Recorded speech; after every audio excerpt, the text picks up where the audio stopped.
Olá, estimados telespectadores da TV Boa Notícia da Diocese de Balsas. Estamos reunidos neste momento em nome do Pai, em nome do Filho e do Espírito Santo. Amém. Refletiremos hoje sobre o 28º domingo do tempo comum. E hoje nós vamos falar de tantas coisas boas. Nós vamos falar de banquete. Banquete sugere o quê? Festa, partilha, comidas saborosas, né? Alegria, conversas, gargalhadas, não é assim? Então hoje nós vamos falar de banquetes, mas nós vamos falar do banquete de Deus, o banquete do Deus da vida, que mostra que somos todos irmãos e que todos nós somos convidados para este banquete. A nossa realidade estava sendo qual? Nos dias anteriores, nós 3 domingos seguidos, nós refletimos sobre a vinha do Senhor, já descobrimos o que é a vinha, né? O reino de Deus, Israel. Vimos aquele diálogo, por que Jesus estava respondendo às parábolas, em parábolas, aliás, principalmente as 2 anteriores, que são aquela dos 2 filhos, e a dos vinhateiros também, e a de hoje do banquete vai completar a 3ª parábola em resposta que Jesus deu aos anciãos, aos chefes e sumos sacerdotes, aquelas pessoas que queriam trucidar Jesus, queriam matar, e assim o fizeram. Foi assim. Então nós estamos assim numa sequência com com o evangelho, na primeira leitura com o profeta Isaías. E o profeta Isaías, nós sabemos que ele é dividido primeiro, segundo e terceiro Isaías. E nessa leitura de hoje nós vamos inclusive descobrir aqui que vai chamar-se um grande apocalipse. Desse capítulo de 1 a 39, tem uma linguagem apocalíptica, que não é uma linguagem de medo, é uma mostragem de realidade com esperanças. Então, falávamos da vinha, a vinha está refletida onde? Qual é a realidade da igreja? A igreja que faz o quê? A igreja que é como uma vinha.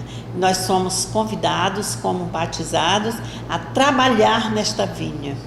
Ou começando 6 da manhã, ou 9 horas e tudo, mas fazendo uma produção boa, com muito amor, que vai gerar bons frutos salutáveis a Deus. Mas hoje nós estamos no banquete e a nossa leitura vai ser Isaías, a primeira leitura, capítulo 25, versículos de 6 a 10. E nós vamos aqui observar essa visão profética de Isaías.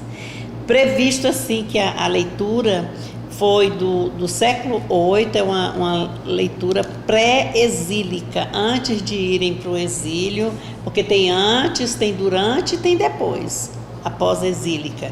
E ele sempre é um enviado, né, de Deus para ajudar a suscitar a esperança, a coragem, a força, a luz, uma motivação interior daquelas pessoas que estavam vivendo aquele problema. E aí nessa primeira leitura nós vamos observar o quê? Vai ser um banquete preparado por Deus, não é assim? Isaías 25, presta bem atenção, 6 a 10, leiam. E o povo foi convidado, mas nem todo mundo acatou esse convite, né? E naquele convite que ele fez, normalmente a gente nas festas, nas iguarias, tem até presentes, mas nesse convite feito por Deus aqui, que o profeta Isaías apresenta, o presente era Deus mesmo. Olha, ainda foi muito melhor, mas mesmo assim aconteceu pessoas que não gostaram, mostraram-se indiferente. E tem mais esse a alegria toda desse banquete era representada no amor, na paz, na alegria. Então, o profeta Isaías traz toda essa conotação dessa mostragem, dessa força de fluir a esperança. Na segunda leitura, e aí nós vamos agora numa sequência que nós estamos do capítulo de Carta de Paulo aos Filipenses, são 4 capítulos, hoje encerra, né? Está nesse último, que é o capítulo 4, versículo de 12 a 14, versículos de 19 a 20. E nós sabemos aqui que Paulo também vai falar desse banquete, dessa abundância. Ele quer esteja na alegria, nesta abundância, quer esteja na miséria, no sofrimento. Para ele, tudo posso naquele que me conforta. Olha a expressão dele. Isso aí é de um convidado ao banquete, que foi, que vestiu a veste, que acatou, que participou com um ser de profundidade, quer dizer, com convicção. Não foi assim mandado, não. Ele foi com o compromisso de servir. Então, Paulo vai mostrar assim nessa leitura, dizer para os filipenses para continuar, né, para manter essa partilha. E nós vamos vendo aqui que na carta de Paulo aos filipenses, ele tinha uma relação muito estreita com eles, muito, muito amigável. E cada comunidade que Paulo fundava, ele não pedia nada para si. E nada, porque ele era um artesão, né? Ele construía tendas, embora pela sociedade judaica não era visto, era um serviço qualquer de artesão. O serviço, para ser grande, tinha que ser rei, participar do império, ter muito poder. Aquela construção mão a mão eles não valorizavam. É como se fosse o braçal hoje, o trabalhador, que faz tantos serviços aí que ajudam. E ele, mesmo assim, lá em Filipos, ele recebeu dos filipenses uma ajuda para ajudar as pessoas que estavam sem dignidade, passando fome, passando mal, lá em Jerusalém. Então ele pediu.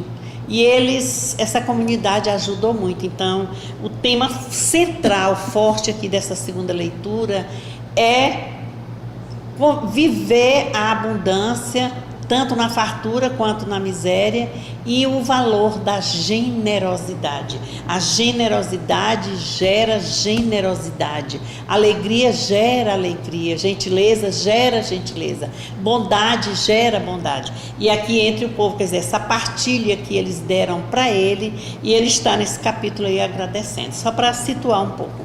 E nós vamos ao Evangelho. O Evangelho é de Mateus. Agora é o capítulo 22, versículos de 1 a 14. E nós vamos ouvir a leitura deste santo Evangelho. É a parábola do banquete de casamento. Jesus voltou a falar com eles em parábolas. O reino dos céus é como um rei que celebrou o casamento do seu filho. Enviou seus servos para chamar os convidados ao casamento, mas estes não quiseram ir. Enviou de novo outros servos, dizendo: digam aos convidados: eis que o meu banquete está preparado, meus touros e animais cevados foram abatidos, e tudo está pronto. Venham ao casamento. Mas eles não deram atenção e foram-se, um para seu campo, outro para seu negócio. Os demais agarraram os servos, os maltrataram e mataram. Furioso, o rei enviou suas tropas, destruiu esses assassinos e incendiou a cidade deles. E disse a seus servos: o casamento está preparado, mas os convidados não eram dignos. Vão, portanto, às encruzilhadas dos caminhos e convidem para o casamento todos os que vocês encontrarem. E saindo pelos caminhos, os servos reuniram todos que encontraram, maus e bons. E a festa do casamento ficou cheia de convidados. Quando o rei entrou para ver os convidados, viu aí um homem que não usava roupa da festa. Disse-lhe: amigo, como você entrou aqui sem roupa de festa? Ele ficou mudo. Então o rei ordenou aos que serviam: amarrem os pés e as mãos dele e o atirem fora na escuridão. Aí haverá choro e ranger de dentes. De fato, muitos são convidados, mas poucos são os escolhidos. Muitos são convidados, mas poucos são os escolhidos. Irmãos e irmãs, esta é para nós a palavra da salvação. Glória a vós, Senhor. Nossa, falando em banquete, dá assim aquela água na boca, não é? Coisa gostosa, tantas iguarias, tantas banquete, casamento, festa, presente, alegria, mas lamentavelmente lá chegou a indiferença. Aconteceu algo de desagradável. Então esse evangelho aqui de Mateus, com toda essa conotação, é mostrando a resposta à última das 3 parábolas. Já falei no início, falamos no início, em resposta àquelas propostas, aquelas intransigências dos anciãos que perguntavam, querendo pegar Jesus em algum erro. Então nós vamos ver aqui que Jesus vai falar do banquete, porque nós já vimos outros encontros, outras leituras, perícopes que fala de banquete, de partilha, de pão. Quando se fala de banquete, vai falando em pão. E nós vamos observar aqui o que vai acontecer. O reino de Deus é comparado a uma festa de casamento. Nossa, uma festa mais chique ainda, não é, minha gente? De casamento, olha lá, é muita coisa. Então, o rei, aqui é referido aqui, significa Deus. É Ele que organiza toda a festa de núpcias de seu filho. O filho é Jesus, muito bem. A esposa, a noiva, é a humanidade inteira, o mundo inteiro, o povo inteiro. Por isso que o convite, no início nós dissemos, o banquete está pronto, todos somos irmãos e todos somos convidados a participarmos deste banquete. Então, é a própria igreja e nós precisamos observar. Então, o banquete, meu Deus, quando se fala em banquete, vai representar o quê? A alegria, a felicidade, não é? É um momento assim de lazer também. Olha, nós trabalhamos tanto, chegou aquele momento que nós precisamos. E quem vai acolher assim, esse banquete vai participar de uma alegria, uma festa boa. Agora também aparecem os servos, não é? Ele organizou a festa, pediu para os servos, né? Ordenou os servos a irem convidar as pessoas, os servos foram. Estes servos representam os profetas que anunciavam, denunciavam, mas que vieram para avisar, proteger aquele povo mais precisado da garra e da invasão, da impostura da monarquia daqueles que tanto atrapalhavam.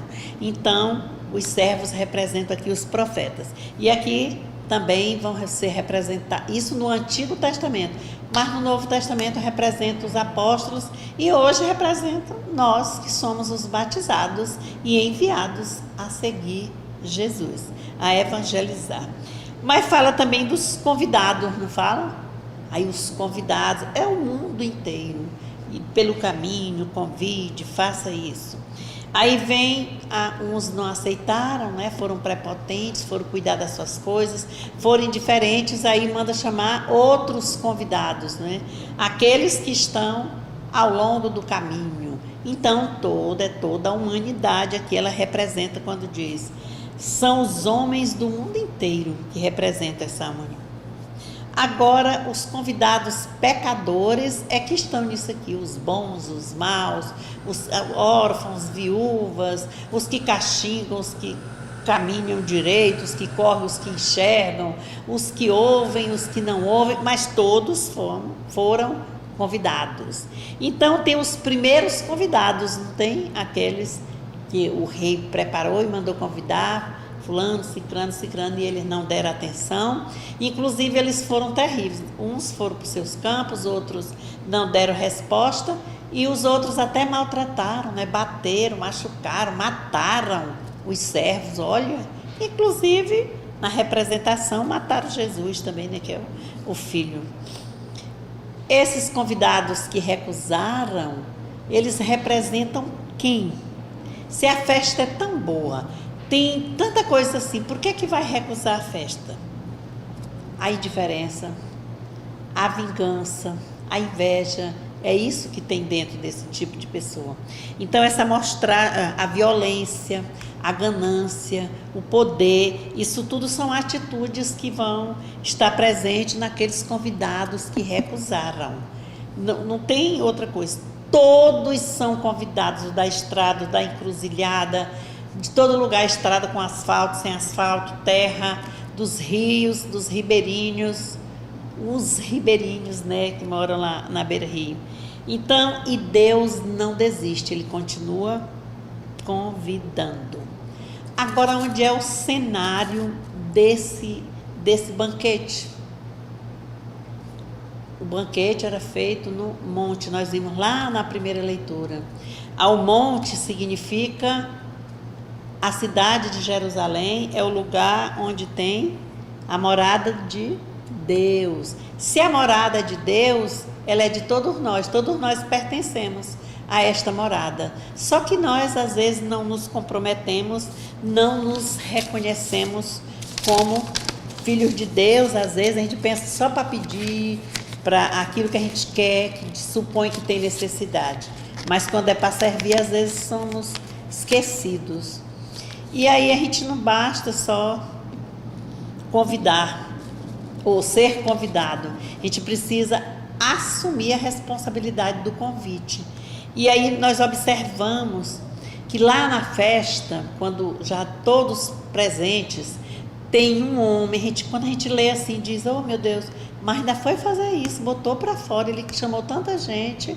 Não, aqui prestar atenção, isso aqui não é a representação física do homem, não é o traje físico dele que não estava adequado, significa que aquelas pessoas que não têm compromisso, querem ir às festas para tirar proveito, fazer uma boquinha, mais ou menos assim nós dizemos, mas também nas comunidades, na igreja, nós temos gente assim, quer ficar mais próximo do padre, do bispo, para ter um cargo, para conseguir, às vezes, nas nossas relações também, nós estreitamos uma amizade, criamos por interesse, para vender algo, para ter um desconto em tal. É bom a gente prestar atenção. Olha os frutos, que a gente precisa prestar conta deles. Então, às vezes, vai acontecer assim. Mas, em resumo, nós observamos que nós continuamos a sermos chamados. E nós também somos convocados a chamarmos, a fazermos o banquete, a participarmos, a saborearmos, mas também trazermos alguém, as pessoas para saborearem conosco. Por isso nós precisamos primeiro sermos alegres. A alegria comunica alegria. Nós precisamos ser fiéis. A fidelidade comunica fidelidade. Nós precisamos ser comprometidos, convictos. Está aí o mês de outubro, o mês dedicado às missões. Vejamos e acompanhemos, pelo menos aqui na nossa diocese, o movimento está muito grande. Lives, não está passando nem 8 dias, de uma para 2 na semana. A pastoral bíblica, estudando ainda do livro do Deuteronômio, mas já dentro da missão. Falando, então, pelo amor de Deus, vamos aproveitar, minha gente. É algo assim de muito bom. se a igreja continua convidando, vamos ficar à escuta, atento. É ali, eu não vou precisar entrar de penetra. Nós estamos sendo convidados já naturalmente. Agora, o que precisa? A nossa resposta. Vamos ser indiferentes? Vamos cuidar só de nossas coisas, que é melhor? Por exemplo, só nas nossas chácaras, na praia, porque é melhor. Agora nós estamos retornando às celebrações da Santa Missa, que dentro da igreja, presencial. Era dentro, mas era só era só assistindo. Mas agora, convite para participarmos do banquete eucarístico. Porque quando a gente estava assistindo na igreja doméstica, a gente não recebia a Santa Comunhão mesmo, o corpo de Cristo, só dentro vendo, mas agora é para participar. Mas isso requer o quê? Regras. Precisa fazer uma inscrição para do domingo, precisa manter o distanciamento, utilizar a máscara. Nós precisamos observar, assim, tudo. Faz parte do traje, quer dizer, faz parte do compromisso, para que eu não receba o contágio, mas também eu não contagie outros. O álcool, o jeito lá, o que é feito na porta, limpa os pés, seca, passa o álcool, tudo. E ficar distante um do outro. Na hora da comunhão, não é para responder, para fazer, não, é para receber ali, porque já foi feito antes. Nós precisamos observar. E assim nós vamos construindo uma comunidade de fé, com força, com esperança, porque foi isso que o profeta Isaías prometeu, não foi? Prometeu não, ele garantiu para o povo, não foi? Que ia ser vida e vida em plenitude, que é isso que Deus dá para nós. E essa vida em plenitude, ela vai culminar com o quê? Vai fazer com que a vitória vença a morte. E aí é que é a paz, a justiça, a alegria, a verdade, aqueles ditos que ficamos no último domingo também, que foi recomendado sempre pelo apóstolo Paulo, não foi? Então nós vamos prestar bem atenção. Esse santo evangelho do domingo é amanhã. E logo mais aqui na nossa diocese de Balsas, daqui a pouco, nós estamos no programa agora refletindo sobre amanhã, mas daqui a pouco às 17h30 nós teremos assim a acolhida de Dom Valentim, juntamente com bispos do Maranhão, familiares, nós representantes, todos fomos convidados, mas nem todos puderam vir, porque dentro da igreja também só até 300 pessoas aqui para nós. Mas ele vai, de forma oficial, assumir o seu pastoreio. Coisa boa, ele já está aqui desde o dia 1º e já nas celebrações, passando uma mensagem profunda para nós, demonstrando alegria nos gestos, erguendo mão, cantando, mas na hora da oração, do aprofundamento, da explicação, observa-se quanta sabedoria Deus colocou nele, né? Iluminado, é iluminado, é ungido, e ele está colocando para nós, suas ovelhas, né? Está caminhando ali conosco. Então, que o Dom Valentim seja sábio, tenha bênçãos sempre contínuas de Deus, o Espírito Santo ilumine ao Senhor, Dom Valentim, a todo o nosso clero, religiosos e religiosas, a todos nós batizados, aos leigos mais engajados que se dedicam em cursos e que tudo, leigos missionários, né, diáconos. Então é uma gratidão total nossa a Deus e também por cada um de vocês. Qual é a nossa resposta diante desse evangelho de hoje? Nós vamos participar das pessoas do primeiro grupo ou do segundo? Nós estamos no segundo grupo, nós somos convidados com a veste própria, não de ser chique, mas de ser comprometido, que a nossa igreja é uma igreja dinâmica, é uma igreja que pensa no bem do outro, convivência boa, fraterna, pacífica. E se alguns não têm, eles vão recebendo a correção fraterna. Mas nós estamos aqui nessa caminhada. É outubro, mês missionário, vamos prestar atenção. O dia da coleta também, que é para as pontifícias obras missionárias. Agradecer e rezar pelos missionários do mundo inteiro, por todos nós. Então, que Deus nos abençoe, em nome do Pai, do Filho e do Espírito Santo. Amém. Que tenhamos boas celebrações. Esta agora, daqui a pouco, do Dom Valentim, da sua entrada oficialmente, não é? Ele não quer essa palavra posse realmente, porque não é no sentido de poder, é no sentido de servir. Então, o serviço mesmo está aí aberto para ele, mas também para nós amanhã nas nossas celebrações, lembrando o horário, as missas na catedral, às 6h30, às 9 horas e às 18h30. Em todos os lugares por onde estivermos tem um momento reservado. Gratidão por ter ouvido. Participem do programa O Pão da Palavra, que vai ao ar de segunda a sábado. Sábado estamos aqui juntos, mas de segunda a sexta tem o Padre Lúcio, tem outros padres também, né, participando. A nossa igreja é uma igreja viva, né? É um banquete eterno, é participação, é comunhão, é partilhar os dons que nós temos, gera comunhão. E na comunhão maior é o banquete eucarístico. Amém?